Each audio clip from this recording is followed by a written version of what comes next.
বলেছি আমি কটার সময় আসতে, আমি জিমে গেছিলাম, ঠিক আছে।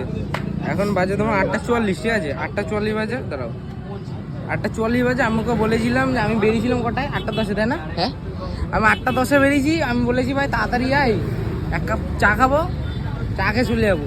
ওকে বললাম, ওর আসলো না। এখন আমার 1 কাপ হয়ে গেছে, এখনো 2 কাপ চা নিয়ে এসেছে। ওর দোষ, ঠিক আছে, ও খাচ্ছে এটা। আমি নিয়ে এসেছিলাম, আমারটা আমি নিয়ে এসেছিলাম, তো ও এত লেট করলো, হেঁটে হেঁটে এসছে। আমার সাইকেল ওখানে রাখা, ঠিক আছে।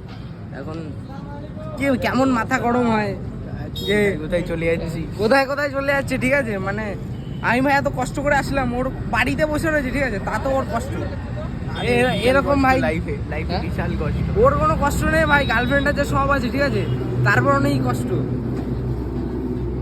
ভাই। কাদের কাদের এরকম বন্ধু আছে, ঠিক আছে, মানে সময় ভাই, সময় বলে কোনো হিসাব নেই, ঠিক আছে। তুই শুধু মার খেলে ডাক দিবি। এরকম বন্ধুদের ট্যাগ করো, ঠিক আছে, যে কারা এরকম যে বলে আসে না, ঠিক আছে। Thank you.